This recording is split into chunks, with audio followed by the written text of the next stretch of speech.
Good afternoon, everybody. The inquiry is now resumed for the afternoon session. We said we'd come back at the beginning of the afternoon with our view about next week and the final 2 days. Happy to confirm that those can be taken as non-sitting days. We're quite confident, given the discussions that have taken place and the adjustments that have been made to the programme, that we wouldn't need to overspill from earlier days in the week onto Thursday and Friday. So next week it will simply be Tuesday and Wednesday, and the inquiry will adjourn after that. Thank you for that confirmation, sir. It means that all our arrangements can be made. Yes. Yeah. Yes, and of course that will be the inquiry programme, I understand, is going to be firmed up fairly soon, and when it's on the website it will clearly show those days as non-sitting days. Moving on then to evidence for this afternoon, with just one person due to appear, and that's Dr. Green.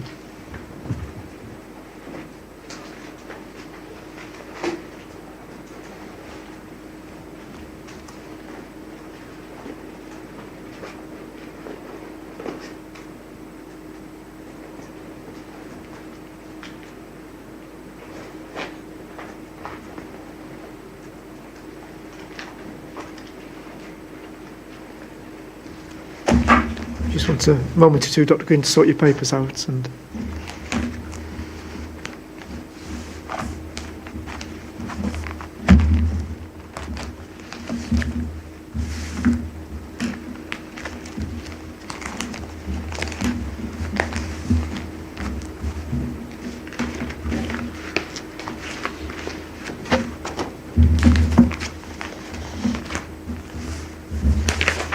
thank you, sir.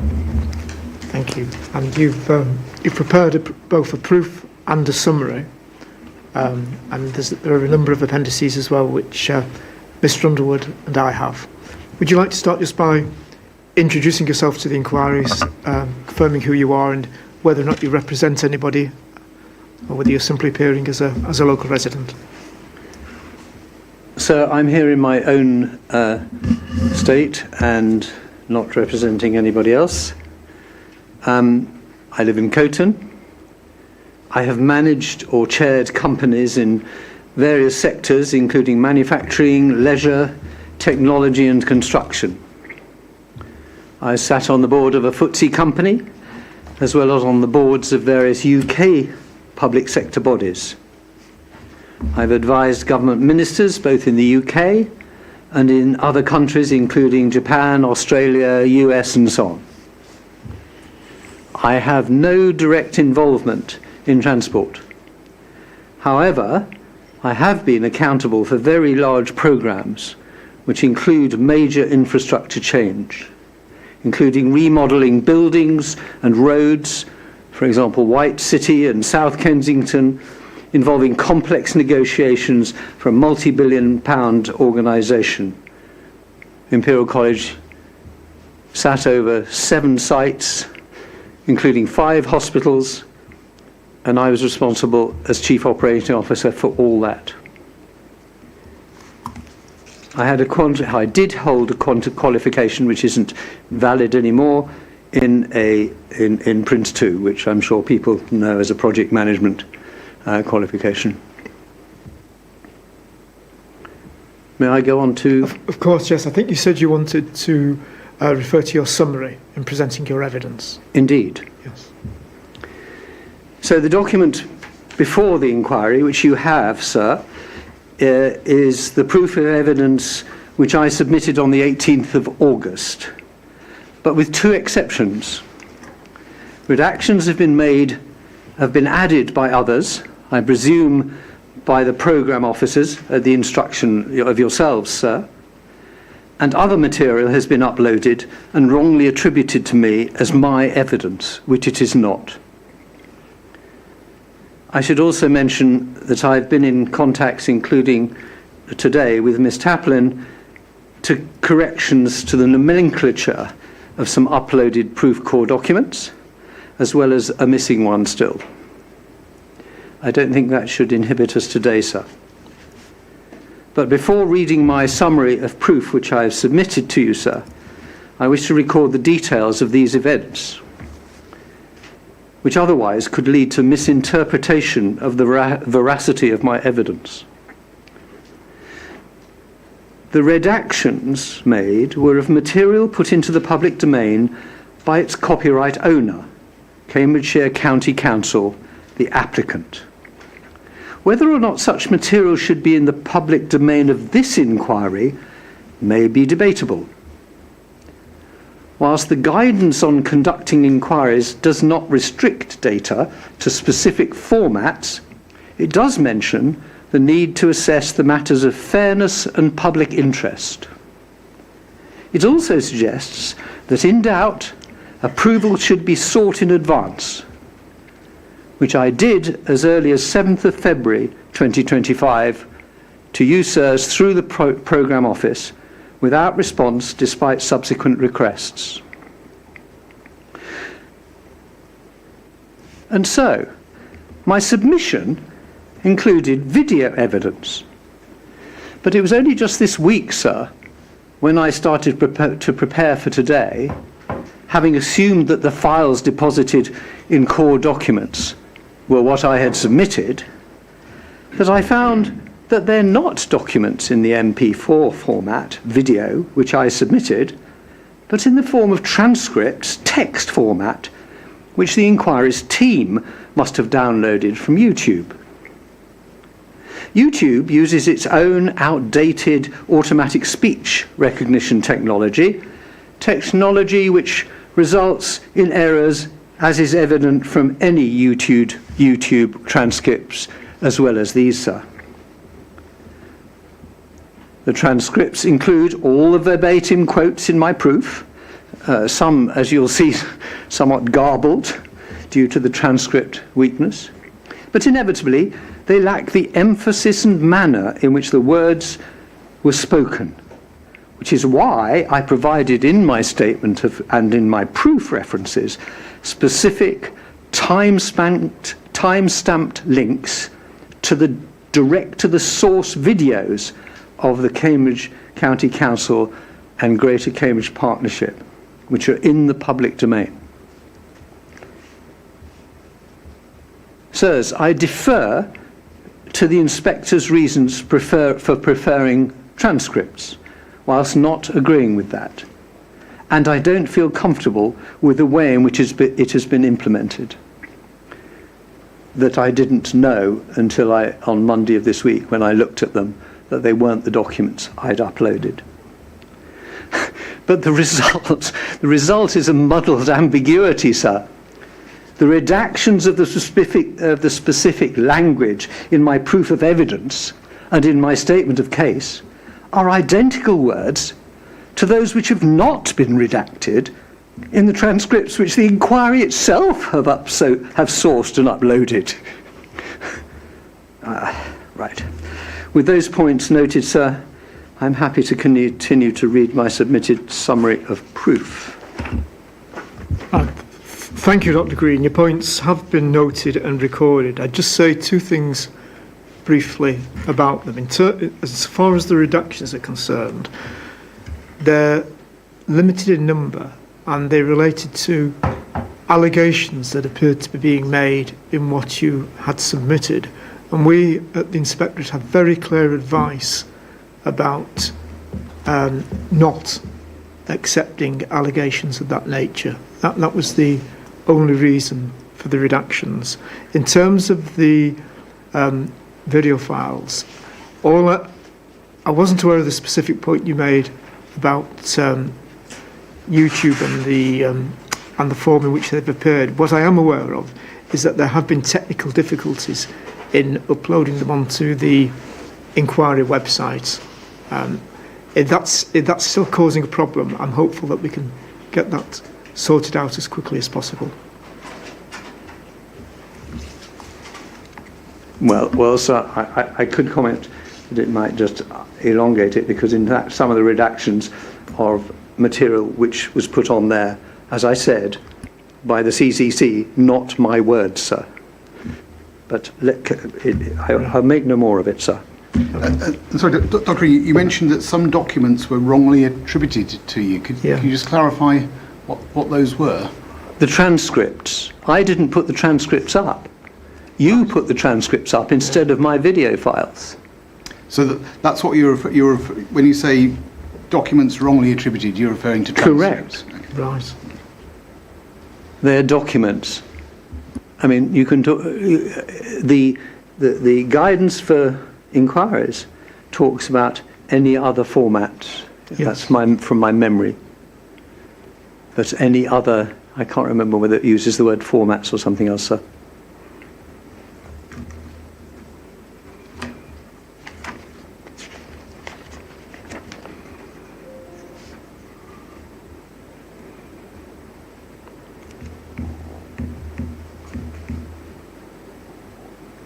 Okay, Dr. Green, thank you. So my full proof outlines my experience in roles managing and overseeing projects as I've expanded today, sir. These projects have been of equal complexity, probably just as great, and certainly ones of much greater cost. A critical factor in any project success is the presence of a clear, transparent project structure.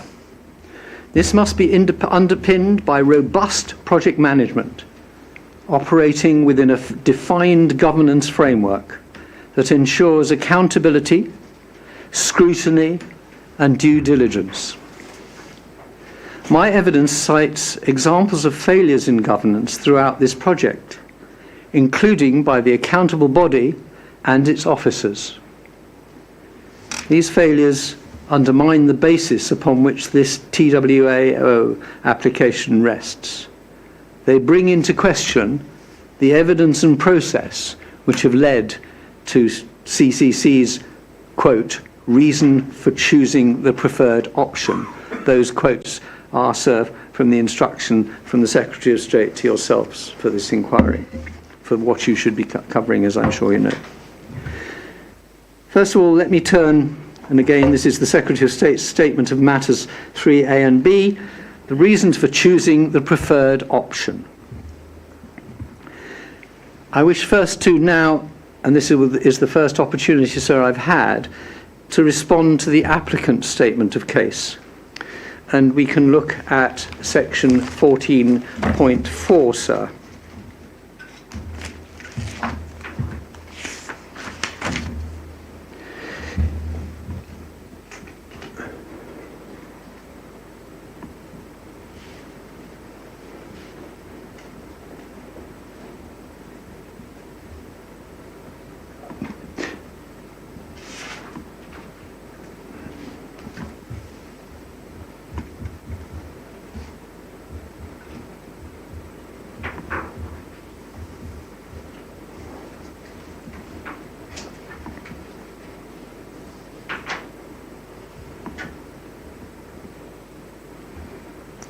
Carry on, Dr. Green. 14.4.2 states that, quote, my objection also states that inbound on-road routes were not audited. Sir, that is a misinterpretation of what I said. It is not a quote, it is not an exact replication of what I said. What I said was, and I'm quoting from my objection, sir, the GCP never commissioned at any time any report on the inbound on-road route. And there's a footnote to give you reference to the objection, sir. And as detailed in my full proof, section 2 of this document, sir, the applicant and the GCP have claimed that the independent audit by Amy Consulting justified dismissal of the inbound on-road route. But if you look at this Amy audit, sir, which again is referred to in appendix of this proof, appendix A, it states very clearly, the remit of this audit is not to evaluate the merits or otherwise of specific route alignments. This was clear when Dr. Sutton, who was commissioned by Amy to do the work for that report, when he presented to the GCP on the 1st of July 2021, minute 12 of that meeting, and again that is referenced, sir, states that the GCP understood this.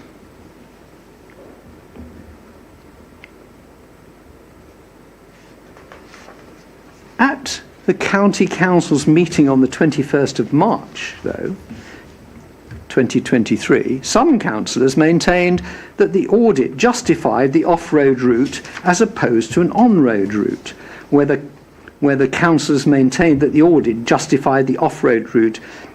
Sorry, I beg your pardon, sir.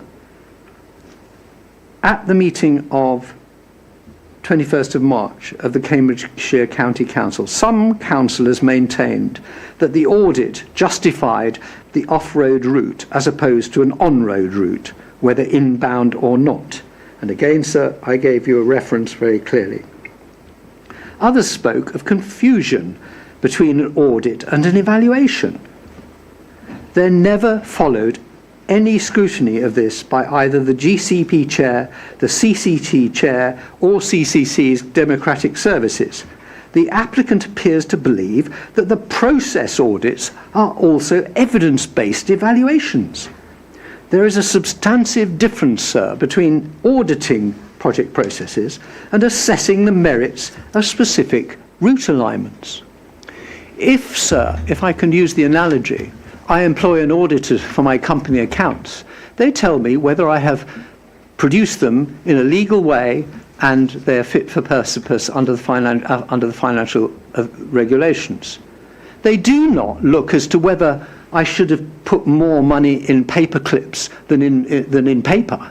They do not look at which ways I am going to do something. They look at whether the way in which the business has operated is appropriate. And that is what they state very clearly in this audit. The remit of this audit is not to evaluate the merits or otherwise of specific route alignments, and there's documentation there which says which minutes that the people understood it.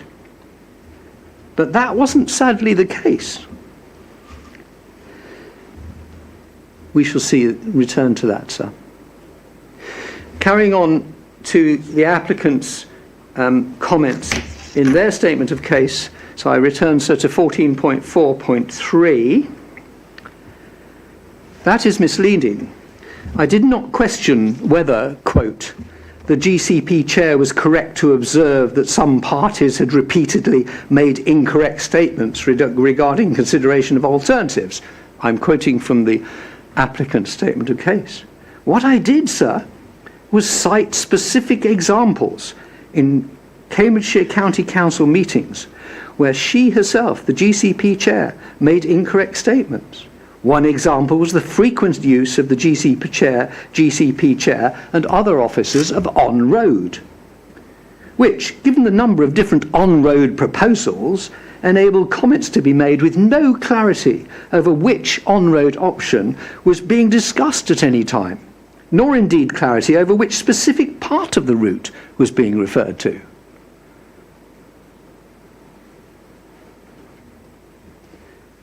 I rehearsed two of the many evidential events in my full proof, and that's in section 2.4a, sir, of my subsequent, of this document, of the full document. At the County Council's meeting on the 21st of March 2023, councillors said that there was, quote, misinformation, unquote, over what an on-road busway was and whether the inbound on-road option had been evaluated. No one addressed those concerns. Yet the GCP chair listed her beliefs of, and I'm quoting, sir, falsehoods being uttered.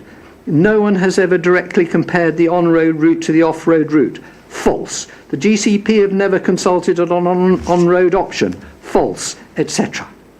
In total, she uttered false to 6 facts, which others have interpreted, and you, sir, can make your own judgment otherwise. Inevitably, in this context, an amendment to commission an evaluation of the inbound on-road option failed. Again, at the County Council's meeting on the 11th of February 2025, the chair of the GCP stated that, and I quote, "Sir, it is a requirement that we should undertake full assessment of the on-road solutions. That has been done," unquote. And, quote, "Did we not consider on-road options for C2C? Yes, we did. You can repeat that, we didn't. Consider an inbound on-road busway for as long as you want, but it's still inaccurate." On that date, when the final decision by CCC was taken, no evidence-based evaluation of the inbound on-road route had been commissioned by the GCP, despite repeated claims that such an analysis existed. Decisions were made by the GCP and CCC within a process which suffered from insufficient evidence and a lack of scrutiny. It's noteworthy also, sir, that aside from my own statement of case written, gosh, I can't remember when would that have been, sir, March, there appears to be no record anywhere in this whole project where precise terminology has been defined for describing the many different route options. That surely is a lack of rigorous governance. Even at the pre-inquiry meetings, I had to smile because some people expressed surprise when it was explained that the objection to the off-road route only referred to one small section, 1.8 miles of the route. Reference to on-road, off-road and inbound on-road were not clear. And that within a decision-making process which led to why we're here. My statement of case is the only occasion when this whole project that any clear documentation exists to provide terminology explicitly defined and used with clarity. I turn now, sir, to the applicant's statement of case 14.4.4. They dismiss my concerns over governance by stating that it was under the supervision of Cambridge County Council's democratic services. That may be the case, of course, and it is.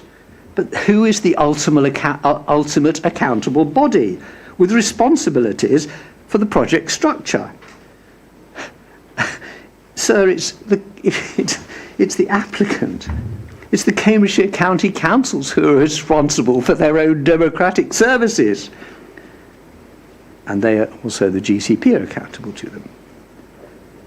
So how they can dismiss the concerns, I don't understand. And lastly on this, sir, I point to 14.4.5, which refers to material which at first sight you might think is outside the remit of this whole business, but shows just another sign of the chaotic way in which it was governed.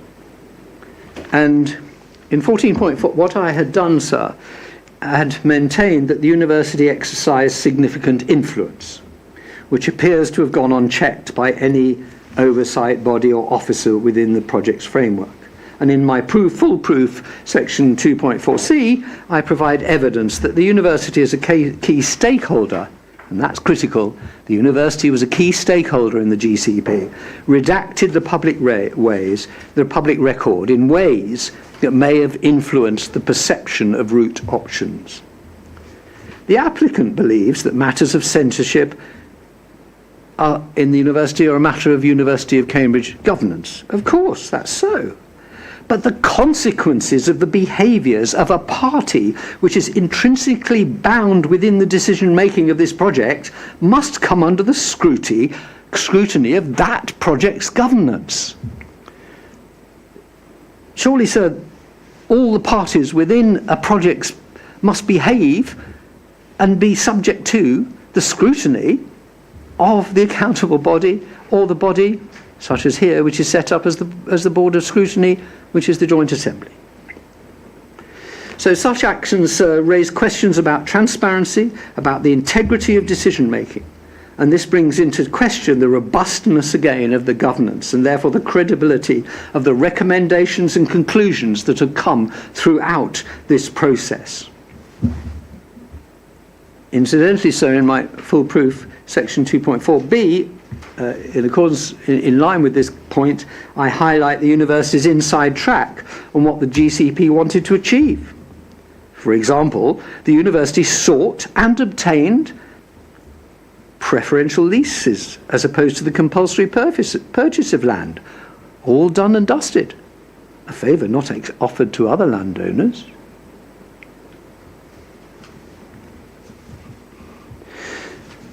So I turn now, if I may, to my next paragraph, which looks at the Secretary of State's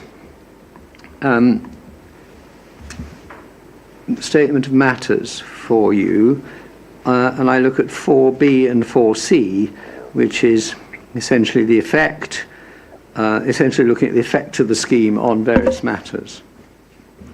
And it also says explicitly the effect of the implementation, operation, and maintenance of the scheme. In 1999, sir, Peter Rayner, expert witness to the inquiry into the St Ives Cambridge busway, submitted a health and safety report to that inquiry. The same issues were also raised in an objector's statement of case to that inquiry. Mr. Rayner highlighted scenarios in which safety issues for such busways should be mitigated before construction, including the need for fencing between different users, managing speed disparities between users at crossovers, mitigating the disparities in drivers' reactions to events in starkly different physical situations, and so on, sir. These you can see in Appendix L, which is referenced there, sir, and is appended in my core documents to this proof. These factors contributed to accidents and including fatalities and injuries on the St Ives busway, during which time it has remained under management of the very body I have been talking about, the applicant here, the County Council, who were responsible throughout, including for the operation of the busway. Yet it took them 6 years, sir, to actually think of one of these mitigations, the fencing, which, as you know, sir, as you probably know, sir, has been put in place. Essentially, the County Council ignored, back in the 1990 onwards, all the recommendations from that report, both during the project's development phase, during its post-inquiry phase, and during its maintenance of the busway. A stark example of the failure and of the ability of the County Council, as I say, only remedied in part some 6 years after they began their management. I'm almost finished, sir. Risk. A key element in my experience of any project whatsoever, large or small, is risk. The evaluation and mitigation of risk. Risk of every type, at every stage. And health and safety issues are paramount throughout the development of options in any project. I've seen so far no review of safety in the development of options, though it is mentioned minimally in the applicant's statement of case. I'll be happy to be corrected if I've missed something, sir. I was told informally by a CCC officer that, quote, matters of design detail will be left until later. That was at one of the consultations. I can't remember who the officer was, sir. What are the implications if, following this inquiry, the design of the selected route proves incapable of accommodating the foreseeable risks? So the proposal is carefully detailed and costed, with, for example, specifically designed crossings. What happens if, as I have been learning during this inquiry, the route may not be for guided buses, might be for ordinary buses, or for automated vehicles, or just used as I've heard used transport corridor, whatever that may be. How can we assess the associated risks and the implications to design, health and safety and cost if we know not what it is to be? Finally, sir, it's for the inquiry to take into account, I quote from the Secretary of State, the effect of the implementation as well as its operation and maintenance. Why has the applicant, perhaps the inquiry, sir, not appointed a technical advisor or expert witness, as did the St Ives busway, to assess safety and risk? So where has that ended us, sir? We have two strands which have led to the County Council seeking this TWAO. We have a tangled web of accountability running back over 10 years, in which there is no clarity on who is ultimately accountable to whom, in a structure in which people and bodies are accountable to themselves.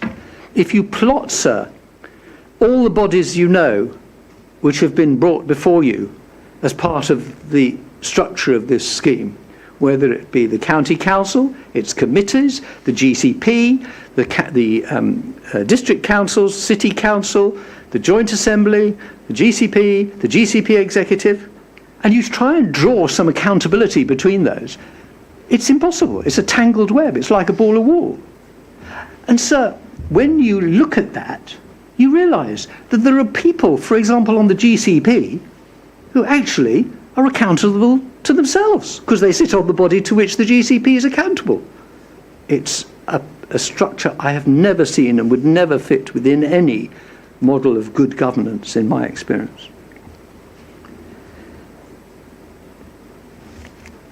And the last thing I'll say, sir, is to point out to you the thread which has meandered through this process and which has led to the decision by the CCT to apply for this. The thread starts in July 2021, when the GCP executive considered the Amy report. Contrary to the report itself and to the minutes of the meeting, the GCP executive wrongly interpreted as dismissing an on-road route and supporting the preferred route. They didn't know what an audit was, sir. It was not something supporting or evaluating. I go back to my comment earlier about an accountant. So there was where we started, the root of the problem at the Amy report. And consistently thereafter, all the way through, people continued to use that erroneous conclusion to justify the exclusion of an on-road solution, particularly, as I have evidenced, the chair of the GCP executive, time and time again. And so, on the 11th of February 2025, the CCC decided to apply for a Transburton walk order, still with the chair of the GCP claiming that the Amy report supports it, which inevitably other councillors believed, and therefore it justified the support. This project, sir, has suffered from serious failures in governance, transparency and due process. At no point did any council officer, any member of democratic services investigate whether the concerns raised by councillors and external stakeholders warranted formal review. I respectfully ask the inquiry to consider whether it can place confidence in supporting an application which is the outcome of a process which demonstrably lacked scrutiny, evidence-based decision-making and robust governance. Thank you, sir. Thank you, Dr. Green. There may be some questions for you. Mr. Cameron, do you have any? I do, sir. Dr. Green, good afternoon. And can I just check that you have to hand your proof of evidence, appendices, and we may need to go to some other documents, and if we do, we might have to show them on the screen next to you. But as long as you've got your proof and appendices, that's a good start. Mm-hmm. Good. Could we start on Appendix D, please? D for Delta.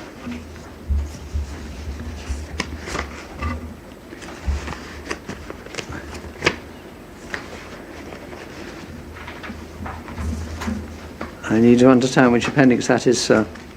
Well, they're your appendices, and it's Okay, that's fine, sir. it's a statement made by you which begins Dr. J.T. Green, brackets, Life Fellow, Queen's Okay, yes, all right, just a moment, sir. Deputy Vice-Chancellor.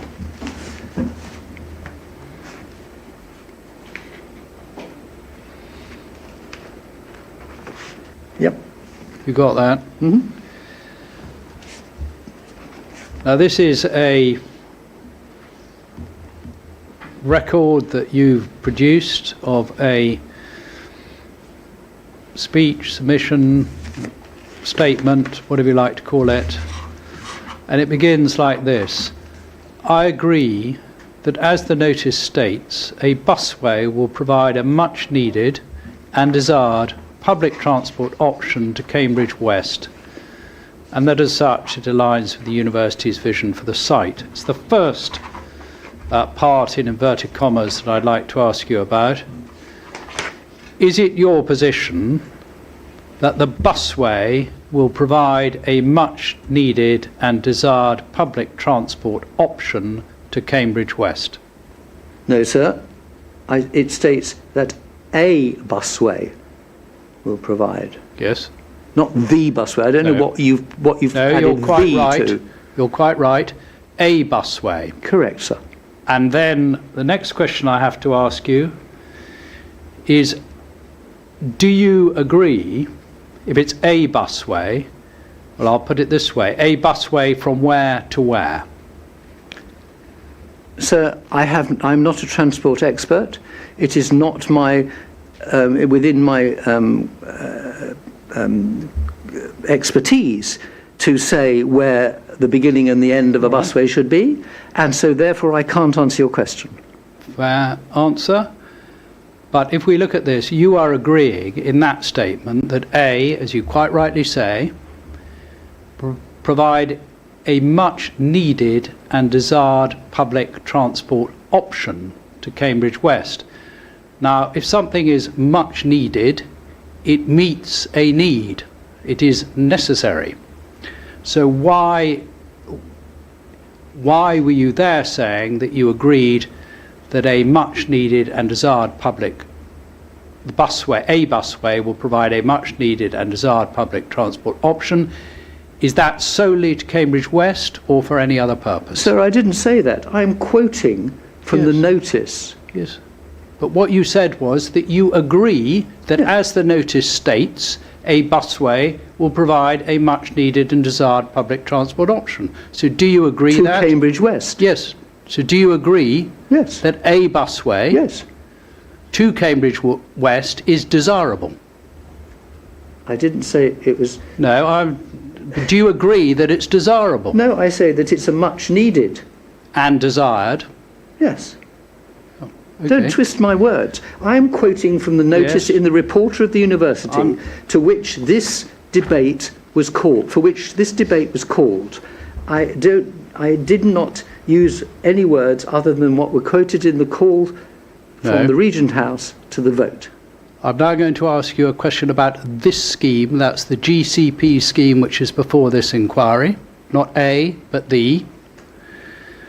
Does the GCP scheme meet the need which you identified and agreed with in that statement? I do not have the expertise to judge whether it does or it doesn't. Right. Do you agree, and it may be you'll have the same answer, that there is well, I'll ask you this. Do you agree with another objector who you're not associated with, the CPPF, that there is a need in principle for a reliable public transport scheme between Cambourne and Cambridge? It's not something I feel I'm sitting here to comment on, sir. No? Well, that's... So you... I'm here sitting. I think I made it very clear, sir, what my expertise is, Yeah. and to draw me into something else is inappropriate. If you look at you drew attention to Appendix D, and sir, that is all about responding to an issue to do with the disposal of land. Yes. It's not to do with the agreement with whether one route or another route, and I cannot judge that, and I would not comment on it. Well, if you don't comment on it, that's fine, but I'm going to pursue these questions, and then we'll see what you can comment on and what you can't comment on. Okay? So, you can't comment on whether there is or there is not a need for a reliable public transport scheme between Cambourne and Cambridge.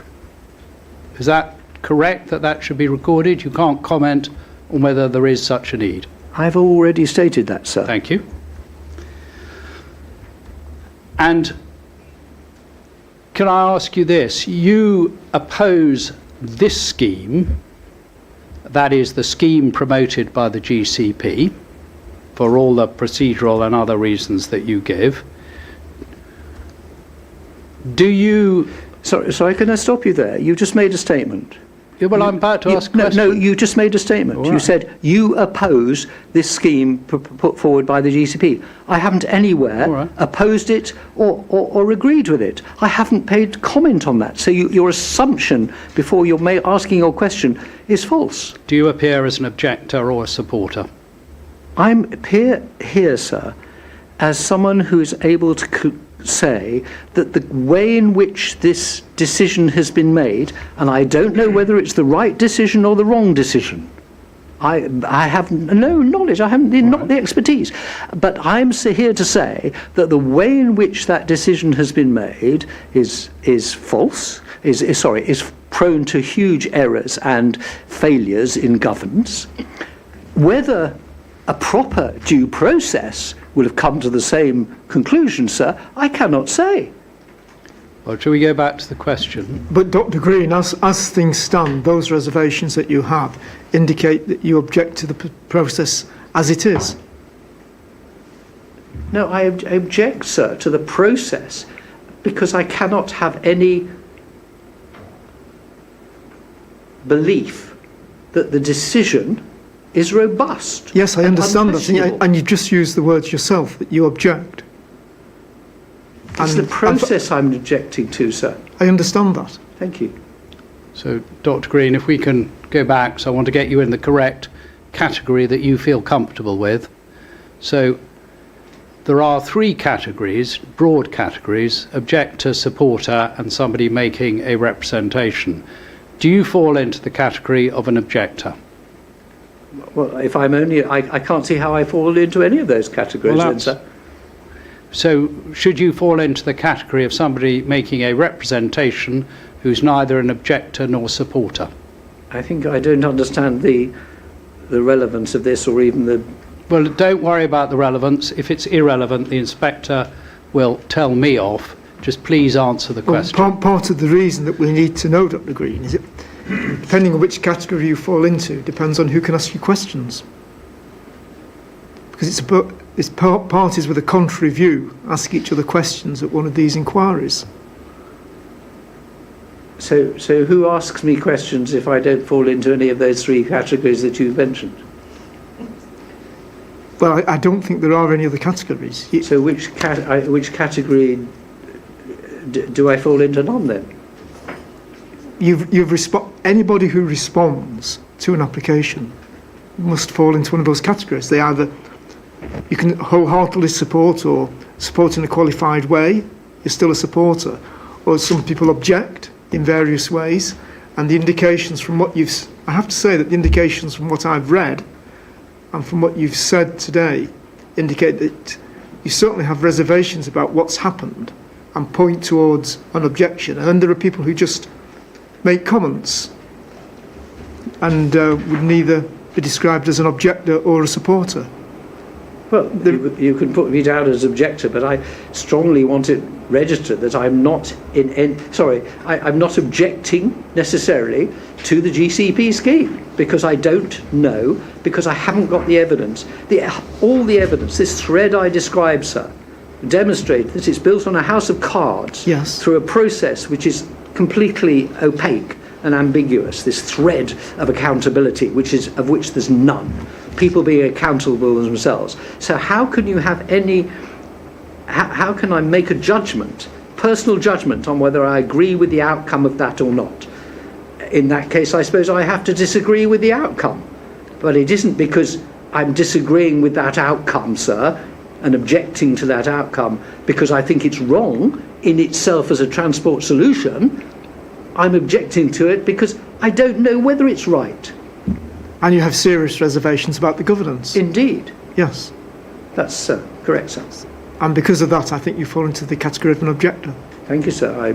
So I'm happy for Mr. Cameron to continue in that case. Okay. Thank you. Noting your position, Dr. Green, I'd like to just turn to some specific points in your evidence, if I may. And the first is to turn up your proof, and in your proof of evidence you start off with some recitals.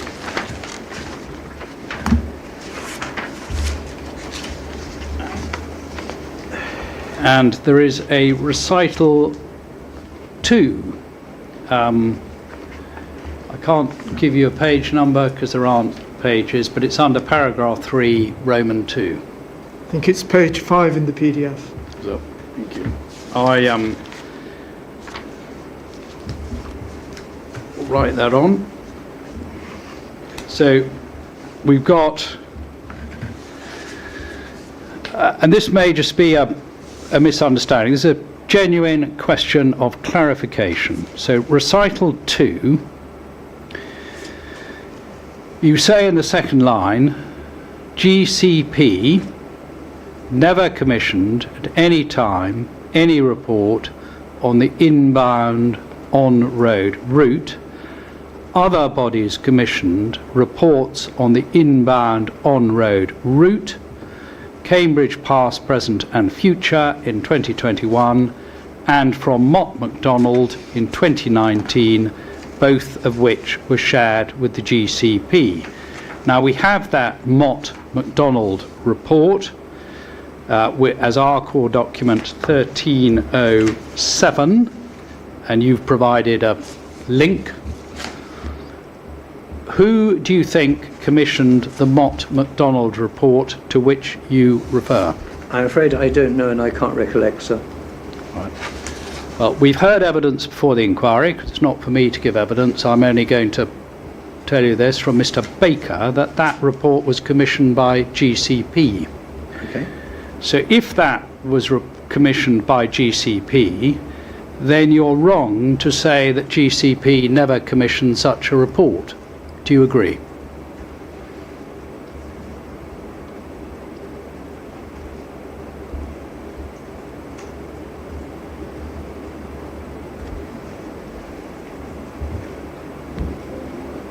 I think if that's my memory, if I can't remember, and I haven't got the report with me, and so I can't remember.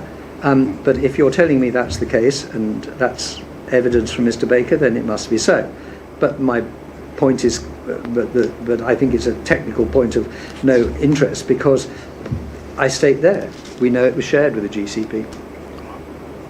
So the difference between commissioning and sharing. Right. Well, we'll note that. Now, I'm going to ask you some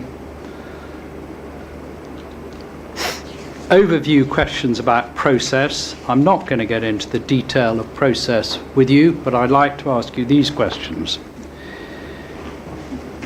Do you agree that your criticisms relate to distinct steps in a multi-staged process? I don't understand what a distinct step is, sir.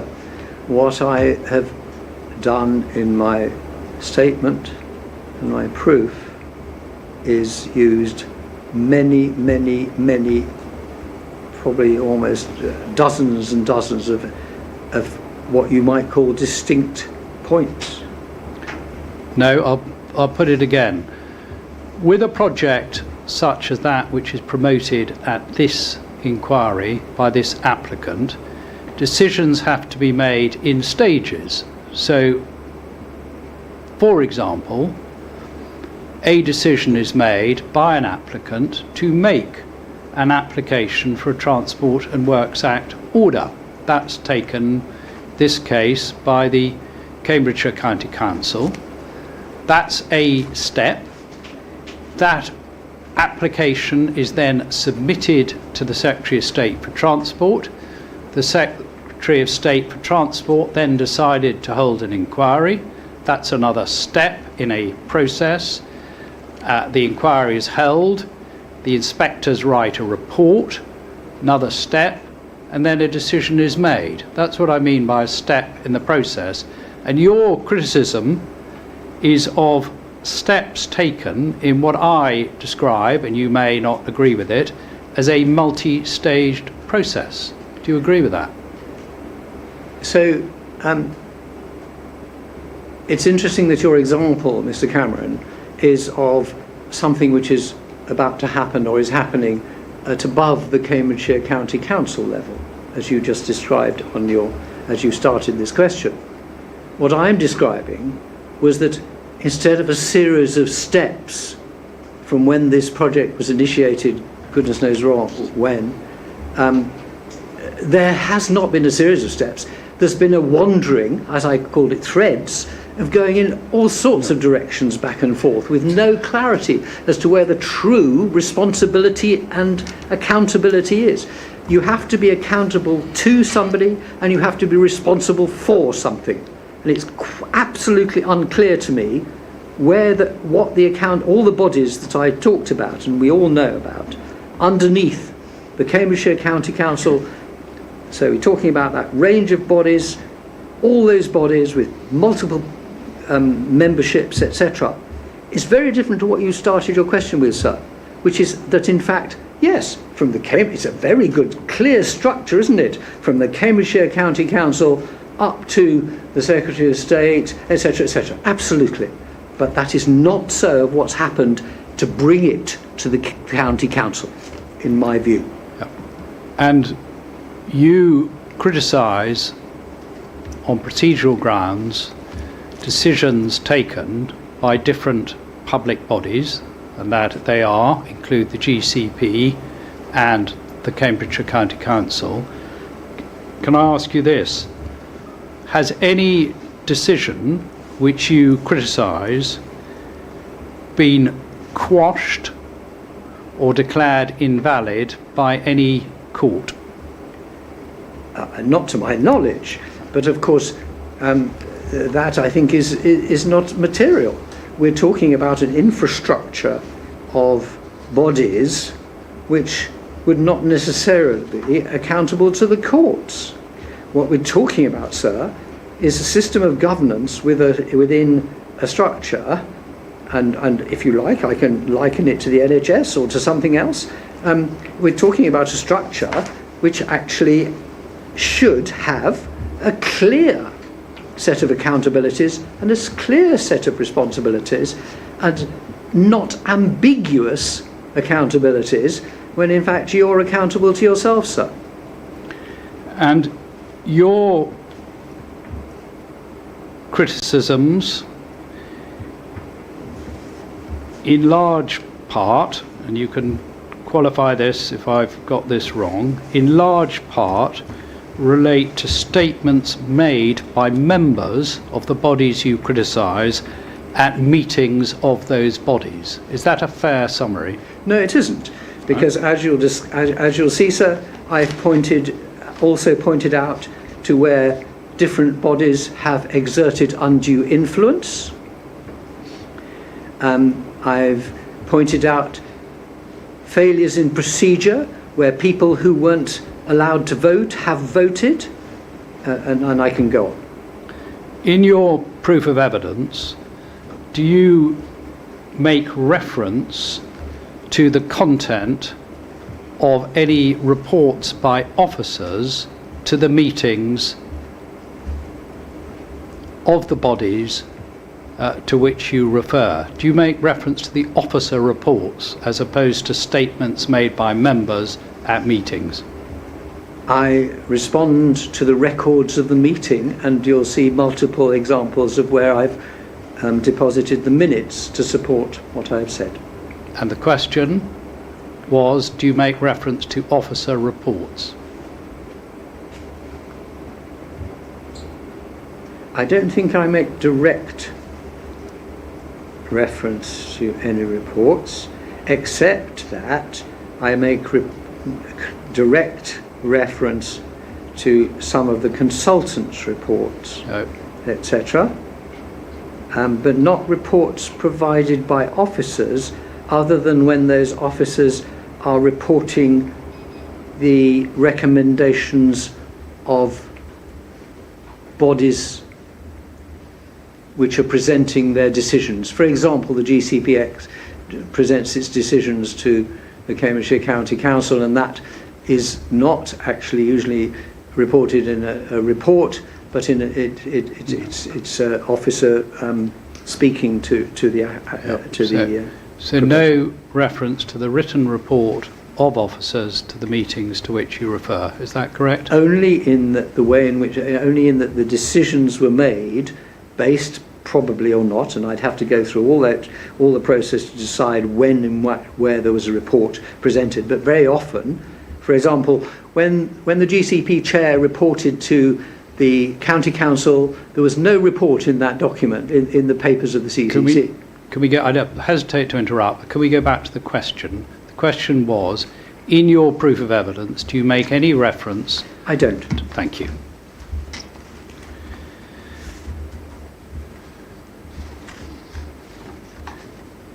Now,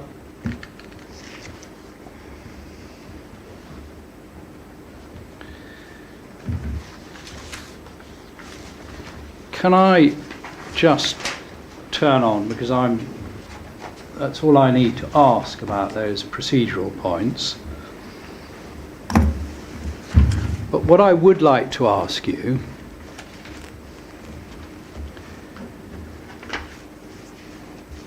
is, you have also made a representation on the Section 19 certificate application. That's the exchange land point, which these inspectors are also considering. And you've made representations on that, haven't you? Mm-hmm. And do you have a copy of your... I'm afraid I haven't revised that, sir, since I sent the objection, because I didn't know it was part of the proof of evidence that I was here to discuss.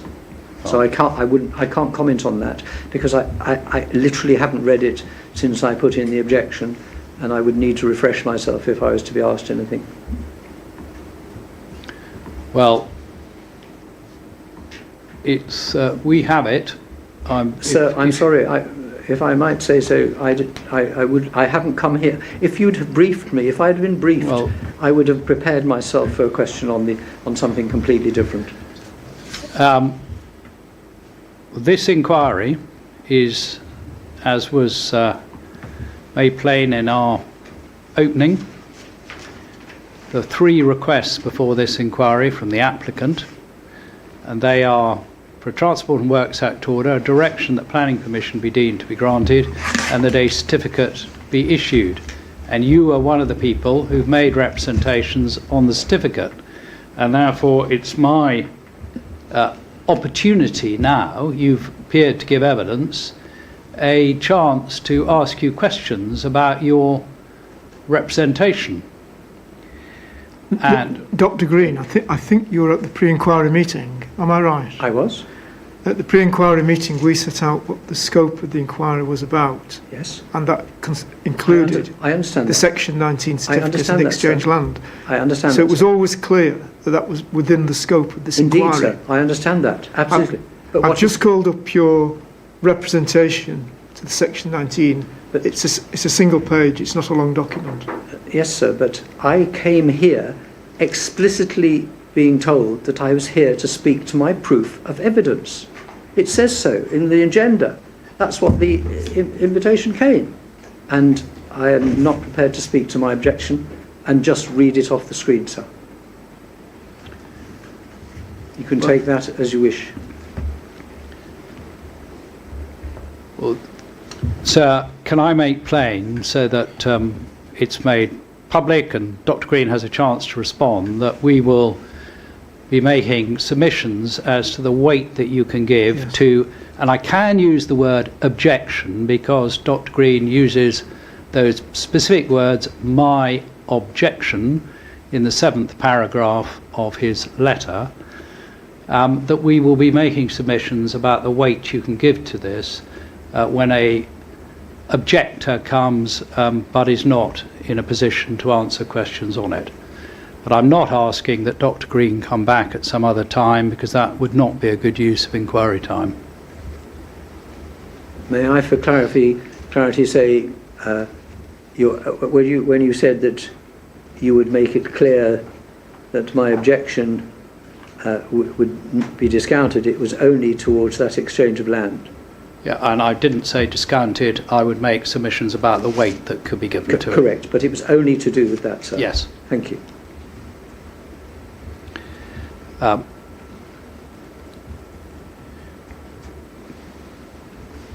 Now, can I just ask you this in some conclusions, just to clarify your position?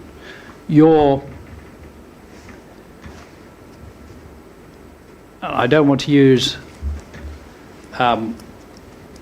words which you will object to, but you don't put forward a positive case saying that this scheme is the wrong scheme or that it's the right scheme. Is that right?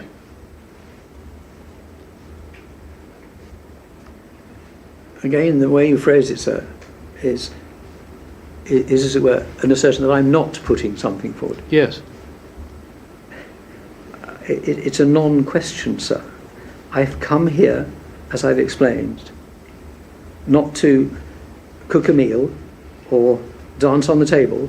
I've come here to put my case about why I have concerns about the way this decision has been made. Amen.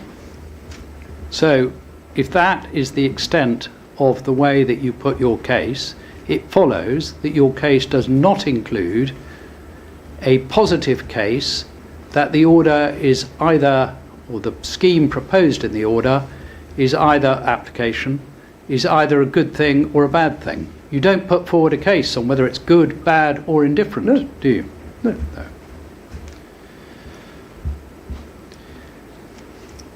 Thank you very much, Dr. Green. I haven't got any other questions for you. Can I just check whether there's anybody here who has questions for Dr. Green, who's a supporter of the scheme?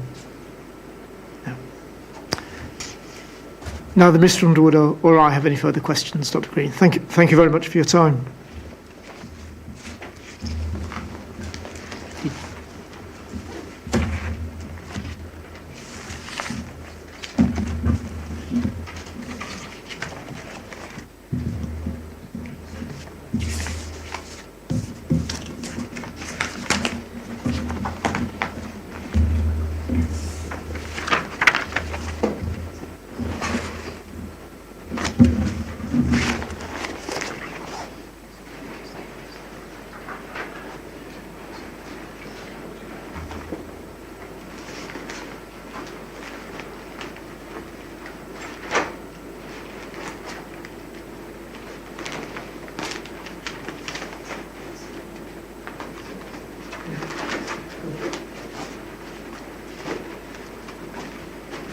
That's the end of evidence for today. Can I just check before we adjourn for the day whether any matters anybody needs to raise? Mr. Cambourne, anything? No, sir. It'll be Mr. Henderson tomorrow, and he may have some matters to raise. So yes, not in respect of tomorrow, but hopefully to deal with some of the points that were outstanding from yesterday and the day before, if I may, if now's convenient. The first is in respect of the landscape character areas. There's a specific question for Mr. Carolan to follow up on about the missing area, if you recall, the plan that we looked at yesterday. Shall I help you with that? It's LCA 2B, and the reference for you is CD 1802, PDF page 48. 1802, PDF page 48. That provides you with a plan. It shows both those LCAs which you saw yesterday in the different colours. And the one in between. And the one in between, exactly. Yeah. That's the first thing. The second thing says you asked for Technical Report 8, Appendices 2 and 3, so that's TR 8.2 and TR 8.3 to be printed. We've done that. And I'll get those provided to you perhaps just as we end, and you can take those with you. Thank you. The third thing was the nighttime photos. You recall there's a reference to a figure with nighttime photographs in them. And I should say they were without development nighttime photos, part of the baseline analysis. The short answer is they're not in the documents you have. What I have got is, I've got some photographs, some photos. I have those printed out. So for you to take away, and we will get that document added to the inquiry documents list. And then the fourth and final thing for today is there was a query about the printing in Mr. Baker's appendices. There was a number of plans that had printed incorrectly in the version that you had. That's been corrected, and the reference for you is CD 29. Is this where the notation was separate from exactly, the and it all drifted off the page. Yes, yeah. we've seen those. You're right, fine. I was just wanting to deal with that. But they were the four things to deal with today. Yes, thank you.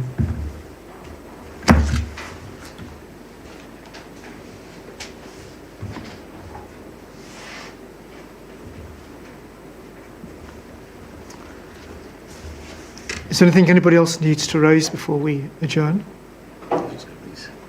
So you've got something, right? Okay.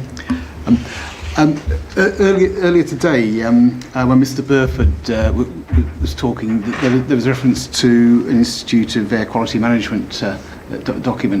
Now, understandably, I think Mr. Burford wasn't sure of the exact document or the date. I'm conscious that he hasn't submitted that as evidence. Although it would be helpful if we can actually try and identify which document it is. I'm asking for the applicant's assistance with that. Yeah, so I can help you by reference to the document that Mr. Cameron took you to. It's so back into CD 1 1102, which was the air quality technical report. There's a specific section on methodology there, which you'll find. Give you the reference.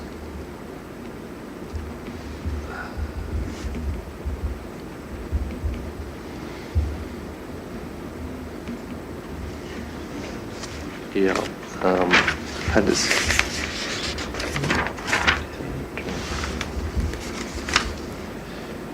Yeah, appendix 6. It's appendix F. Starts on PDF 62.